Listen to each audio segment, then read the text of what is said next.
Welcome to the Jampack Report today for April the 2nd of 2023. My name is Samuel Adams and it's good to be back. We're bringing the show back from the dead and we've got a banger of an episode to start things off because this week we had Forza Horizon 5 Rally Adventure drop and I've got some impressions for you there. I've gone hands-on, played about 6 hours with the game and it's a pretty good time. We also have a Diablo 4 Special Edition Xbox Series X bundle that's a pretty big letdown if we're being honest, and Western Digital has some Xbox Series X and S expansion cards on the way that are going to make it way easier to add some extra storage to your system. We've got all that and more on today's show, so without further ado, let's go ahead and dive into it.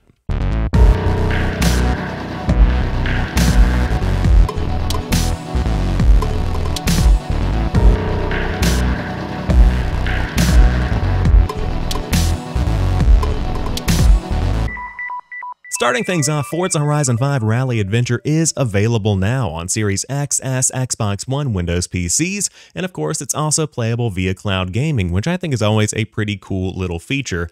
But this feels like a very different kind of DLC, and it's one that I've spent roughly about 6 hours with so far. I've been playing it very early in the mornings. Whenever the insomnia hits, I boot it up, go ahead and start drifting around the tracks. But they have a really good write-up on the Xbox Wire that I wanted to share to kind of give you a description of what you can expect.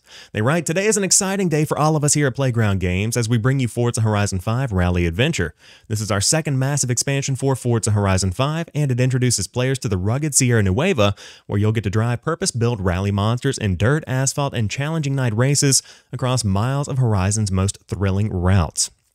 So this is an entire region, just like Hot Wheels or just like Lego was in Forza Horizon 4, that is dedicated entirely to rally racing. And they've done it in a really unique way, where they have these 3 teams that you unlock as you progress through this expansion, where you unlock one that is specifically dirt rally, you unlock another that's asphalt rally, and then you unlock another that's all just night rally. And so you can bounce back and forth between which ones you're working on at that given time. You just pick the kind of event that you want in the same way you would in typical Forza Horizon fashion, and you can kind of switch up the experience. But what I want to emphasize is that with rally races specifically, if you choose them, you can choose between 2 different types of race. You can do an actual race that's against other NPC drivatars, or you can do it as an actual rally, where a helicopter follows you and calls out your turns, and calls out if you have a hairpin left coming up, or if you have a slight right coming up. And so, the real beauty of Forza Horizon 5's Rally Adventure isn't that it brings more Forza Horizon 5 to the game, it's that it changes up the in-game elements to where instead of relying on the guideline that you can also turn on, that is disabled by default, and instead you're relying on the helicopter instructions to know how hard you need to brake and turn left. If it's something that's coming up and it's going to literally put you in a U-turn, it'll let you know it's a hairpin, so you need to slam on those brakes and get ready to turn. But if it's something that's just a slide right, you can lean into it, hit the gas, and just keep going and get those split-second times a little bit closer to first place. I love it. And I'm not typically a rally guy. I've tried to play dirt before, and it's a little bit too realistic for me, I guess is the best way to describe dirt. It's just not really hitting it for me for some reason. But Rally Adventure is a nice blend of something that still feels arcadey, but it also brings a very realistic tone, a realistic feel to it. And so, like I said, I've spent about 6 hours with it. I have the premium add-ons pack that is on sale until April 3rd for Xbox Game Pass members. If you do have that, you can pick up all of the expansions for $30, so $15 for the Hot Wheels, $15 for Rally Adventure, and I think that's a pretty good deal overall. If you like arcade racers, Forza Horizon 5 is still the best one on the market right now. I will say though, overall, it feels a little bit hollow. The overall experience for Forza Horizon 5 Rally Adventure just feels like it's there to get the job done. It is cool to see the new rally mechanics that they brought into the game. I think that they do what they do very well, but in comparison to Forza Horizon 4, stuff just feels kind of hollow. I even think back to DLCs like the Fortune Island DLC, where that felt like something that was truly an adventure. It felt like something that was unique. It kind of threw itself into being a game, I guess is the best way to describe it. And with Rally Adventure, it's more racing, and it is definitely going to scratch that itch for the dirt fans that are out there, for the rally fans, but just doesn't feel like the typical DLC that's meant to be targeted at a mass audience. You're going to have a good time, just may not be that fun, welcoming kind of thing that you would expect from a Forza Horizon DLC.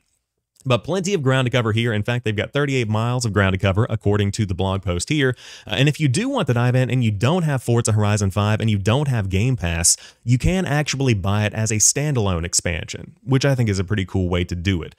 So if you do just want that, you can buy it standalone on the Xbox Marketplace. But Forza Horizon 5 Rally Adventure is available now, and you can dive in. And if you buy it, you can also install it on a new, cheaper, expandable storage card coming from Western Digital in the weeks ahead. This was just spotted this morning from Tom Warren over at The Verge, who writes, Microsoft appears to be readying new Xbox expandable storage options from other manufacturers.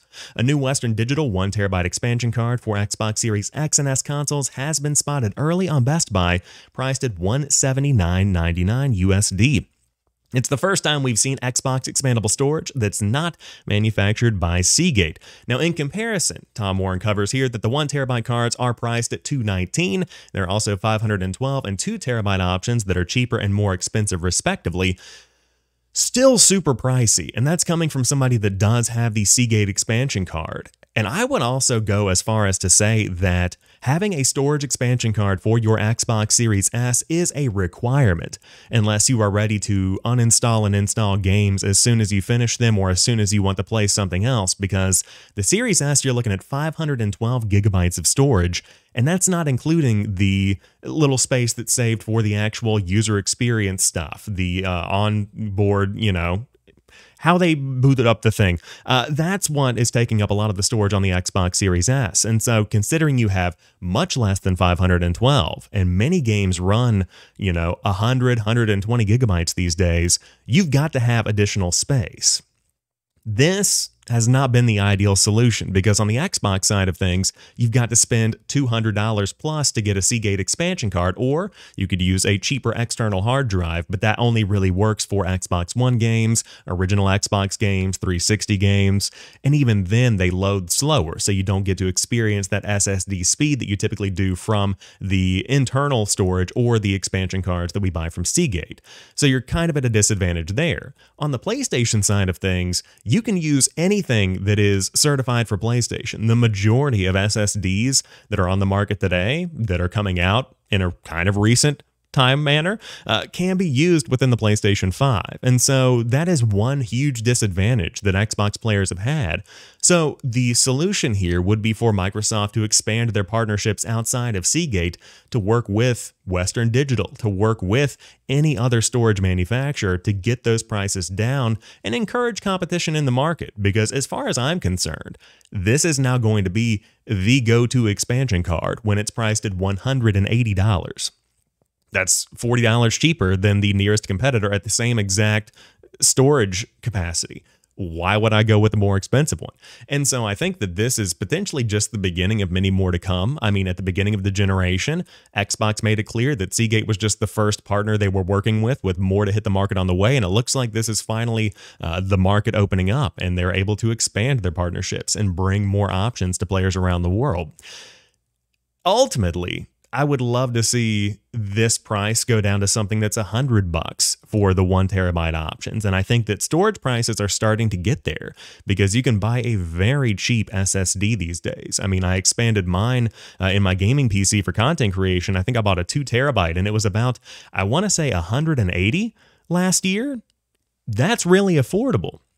And so I'm ready for those expansion cards to drop to those prices. And this is a bit of a different situation because they are proprietary. This is unique technology that has to be designed for this specific purpose. So it is going to up the price a little bit. But hopefully, as the overall cost of storage goes down, these storage cards will drop as well. Now, let's be honest, you better get ready to have more storage on your Xbox, because Diablo 4 launches on June the 6th, and it is set to be a banger. If you didn't get the chance to dive in during the beta weekends, you definitely missed out. It's one of the best Diablo experiences I've ever had. Loved my time with it, and I cannot wait to dive in on June the 6th. But if you don't have the Xbox Series X and you do want to dive into Diablo 4, they've got a solution for you: the Diablo 4 Xbox Series X bundle. That's right, a bundle is coming. Now, before you get too excited, the only thing about this Xbox Series X that makes it a Diablo 4 Xbox is the box that it comes in. There is a Lilith on the front, and that's about all you get, alongside a copy of the game bundled in as well.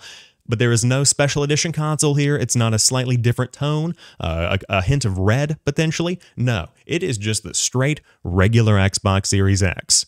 This is one of the biggest disappointments in marketing I've seen in 2023 so far. Why would you not stencil something on the side of it? Make it feel a little bit demonic. I don't know. Throw a couple of runes on there. Something to make this thing stand out. Maybe give it, again, like I said, a tone of red. Just make it a different color. Give me a cool controller.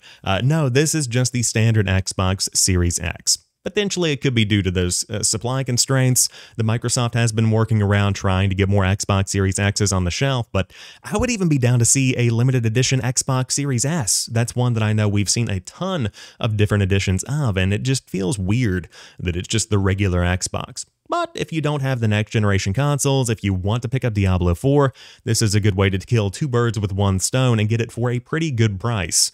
And by a good price, I mean literally how much both of those cost together, with about $10 taken off of it, I think. But you do get a couple of extra bells and whistles. Let's dig into it. Experience the ultimate next-generation action RPG with endless evil to slaughter, countless abilities to master, nightmarish dungeons, and legendary loot when Diablo 4 launches on June the 6th. Now, if you do want to get this bundle, you can pre-order the Xbox Series X Diablo 4 bundle for $559, launching alongside the game, and you do get some extra bells and whistles because the bundle includes an Xbox Series X and wireless controller, Diablo 4 for Xbox Series XS and Xbox One, and the Lightbearer mount with Comparison of Faith mount armor for Diablo 4. Now, in addition to this, you also get bonus in-game items for games that are out now. For fans who love other games from Blizzard, the bundle also includes an Arius Wings and an Arius Murloc pet for Diablo 3 for console and PC, Amalgam of Rage mount for World of Warcraft on PC, and the Umber Winged Darkness cosmetic set for Diablo Immortal on mobile. All of these games are, of course, sold separately, but if you do love those Diablo experiences on mobile, if you love digging into World of Warcraft, or you love D3 still, this is a great way to get some extra little in-game items to make the wait until Diablo 4 a little bit more bearable. Overall, I think the in-game item bundles are cool. I like the fact that they're bringing more experiences to you in other Blizzard games, because I would say it's a pretty safe bet that people that play Diablo probably have interest in other Blizzard games as well. But I'm still disappointed this isn't some kind of limited edition console. I think that would have been awesome, and it was kind of a dropped ball there. But in the meantime, if you're looking forward to some more demons, if you're looking forward to slaying some big monsters, Vampire Survivors has a new DLC on the way, and it's coming next month. That's right, April, coming very quickly. So Vampire Survivors' latest DLC drop is on the way, and it's coming in the form of the Tides of Fuscari. Brings new characters, weapons, and more that await those who step into this high fantasy-themed adventure. And if you haven't played Vampire Survivors, it just won a BAFTA award for Best Game Design. That beat out Elden Ring. You need to play this game, and it is on Game Pass right now. You can play it on cloud. It's on mobile as well, but it's a bit of a different version, I would say. But if you do want to play it anywhere you can play it, pretty much any laptop can run it, quite frankly, so you're not going to have too much issue finding the opportunity to get in on some of that Vampire Survivors action.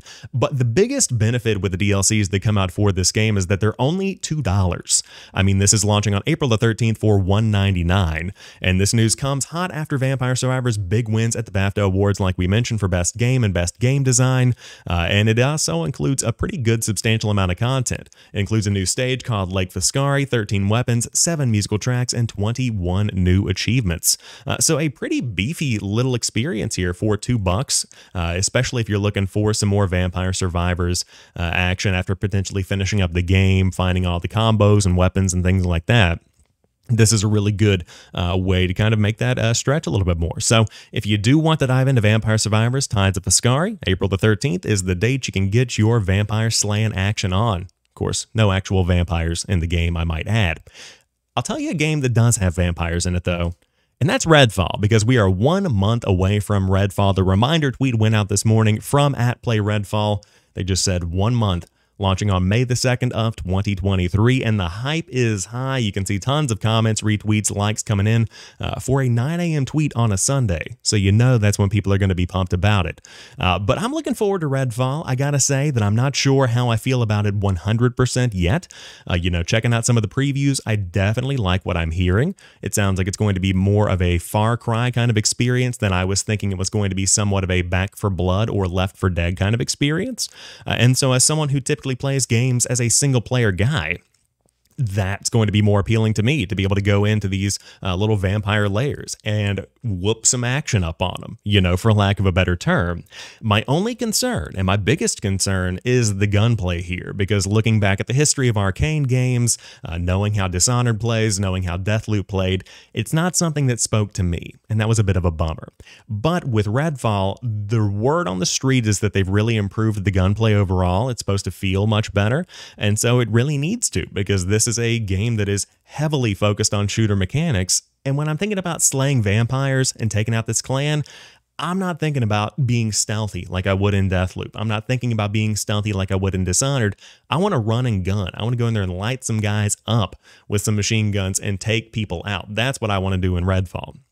So I'm hoping it's able to bring that action, and again, the game launches on Xbox Series X, S, and PC, as well as day one on Game Pass in just 1 month. Speaking of the world of Game Pass, it was a banger of a month for March 2023, and I would love to amplify this pure Xbox post and also hear what you have to say. What was your favorite Xbox Game Pass game in March? They have a poll here that has Wolong Fallen Dynasty, Guilty Gear Strive, Valheim, Sid Meier's Civ 6, Ni no Kuni 2, Revenant Kingdom, MLB The Show 23, or Infinite Guitars, and this is just a small handful of the games that came out on the service for the month. In my opinion, Wolong Fallen Dynasty's got to take home the crown because I love this game. It is still currently my game of the year. I loved every minute that I spent with it, and I am absolutely going to be diving into the DLC. This was my first Souls-like game. Everybody else seemed to be having a very difficult time with it. I dove in, and I was like a duck in water. Fish in water, whatever the saying is. I loved Wolong Fallen Dynasty, and so that's the kind of Game Pass experience that I love having. Something that I typically wouldn't pick up is on the service. I go ahead and dive in since I have access to it, and I fall in love with it. And it happens multiple times throughout the year. Kind of happening right now with Valheim as well. I wrapped up some Forza Horizon 5 Rally Adventure this morning. Started checking out a little Valheim, having a really good time with it, so that's what I'm going to spend some more hours with this evening. But as always, Game Pass is bringing the heat, and importantly, it's bringing the variety. So I would love to hear your thoughts. If you're listening on audio services, let me know which you loved on Game Pass this month for the month of March by hitting me up on Twitter or replying in the YouTube comments over on the YouTube channel. But as always, that wraps up the Jampack report for April the 2nd of 2023. If you enjoyed today's show and you're new here, be sure to hit that subscribe button on YouTube, add the show to your podcast feed of choice, and get it delivered to you each and every week to keep up to date with everything happening in the world of gaming, with a little skew towards Xbox, obviously. I'm an Xbox guy myself. We got the HCS hoodie on. We got the Series S over there. I got to rep the home team. But of course, we'll always talk about the hottest news as it happens. And of course, thank you for the support. If you're coming back from a bit of a hiatus, or you haven't listened to the show in a couple of years since I have had it on hold, I appreciate you taking the time to check it out. And we'll be back next week for another episode. And of course, who knows what'll happen between now and then? We're going with the flow. We're seeing what happens. This is an ever-evolving, living, breathing being we're creating here. It sounds like we're having a baby. I promise it's just a podcast. Not that big of an obligation, so I think we're good. But for real, thank you guys. I appreciate you, and I'll catch you on the next one. Until then, keep on playing.